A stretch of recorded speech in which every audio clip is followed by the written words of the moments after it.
In this video, we show how to do forecasting based on a univariate autoregressive model. We use the module PcGive in the program OxMetrics. So we work with the variable DLKP, which is the log growth rate of a house price index for Denmark. In a previous video, we showed that we could consider an AR5 model for the time series here, and that was a good description of the data. So that's the model we will use here. The first thing we want to do is estimate the model. We open PcGive, select the single equation dynamic modeling using PcGive, and then we formulate our model. Here we include 5 lags of the variable DLKP. Like this, we note that a constant term is automatically included.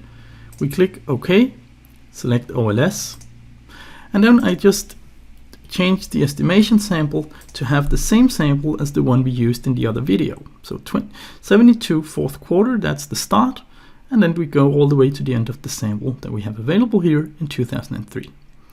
We estimate the model, and these are the results we get. First, note that there's no autocorrelation, there are no arch effects, and there's no heteroscedasticity, so the model is fairly well specified, but there is a small problem with normality here. So normality is rejected. If you go look at the estimated residuals, you will see that this is caused by 2 potential outliers, which we could dummy out.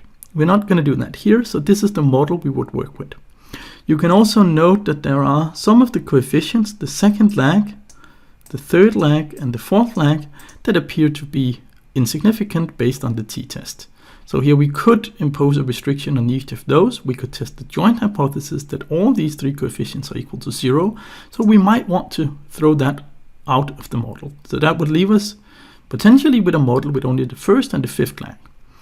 So that's debatable. Here we will just include these intermediate lags, even though they are insignificant based on the t-values. So this is the model we will work with. What we want to do is create forecasts out of sample as well as in sample using this model.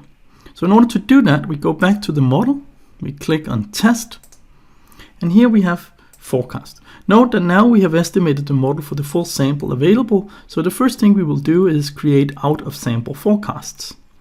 We click OK. Here let's just select 12 as our number of forecasts.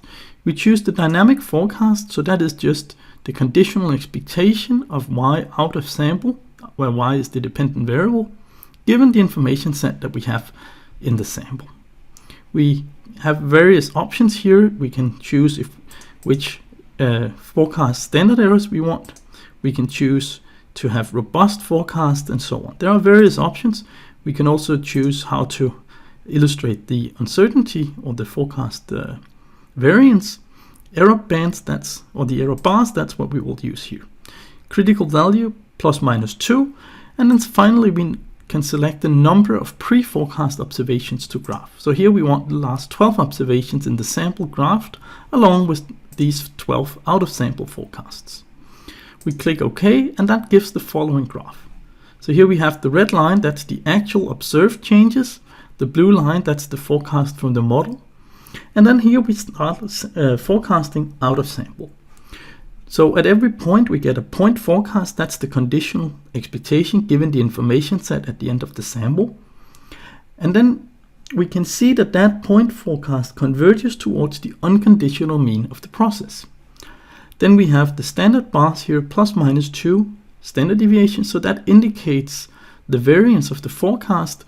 This indicates a 95% confidence interval. And we can see that the variance of the forecast converges towards the unconditional variance of the stationary process. So these are properties of the stationarity of the process. First, the point forecast converges towards the unconditional mean. And second, the variance converges towards the unconditional variance. Another way of saying that is that the further out in the future we get, the less important the information we have available here, the last observations, become. So this is a simple plot of the forecast. There are many options you can change if you want to do something else, if you want to forecast a further horizon and so on. Another thing we could do is go back to our model here and note that the forecasts are printed down here as well along with the standard errors.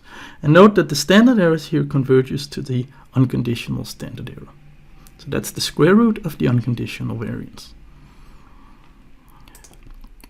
Now we could also re-estimate the model, but instead of including all the sample in the estimation, we could stop our estimation at an earlier point in time and then forecast the last part of the sample. That gives us the opportunity to compare the forecasts with the actual observed values. So to do that, we go back to model. We don't change the formulation of the model, but we just click directly on estimate, and then we change here less forecast. Let's set that, for example, to 24.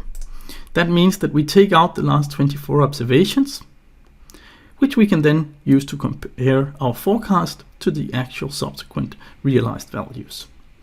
We re-estimate the model, and note here that the sample period now changed. We get more or less the same coefficients as before. So now let's go back and plot our forecasts. Go to the test menu, click forecast. Here we have automatically now 24 forecasts. That's the number we retained for forecasting. We still do the dynamic forecast instead of the one step ahead forecast. And then we just click OK, use the standard settings. So here we can see, again, the blue line, that's our point forecast. We get plus minus 2 standard deviations. But now we also get the red line here, which are the actual subsequent realizations that we were trying to forecast at the end of the sample here.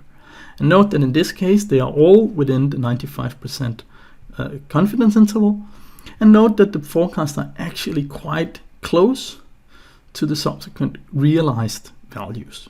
But there's of course some fluctuations here that are difficult to forecast. We have no information about that at the end of the sample here. So the point forecast will just converge to the unconditional mean of the process. If we go back to the results window, we can see now that here we have the forecasting horizon.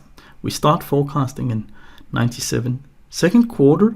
Then we get our point forecast, we get the standard errors, and then we get the actual ones as well as the error. So this is the prediction error, and we get a t-value plus minus 2 standard deviations. So that's it for now. Thanks for watching.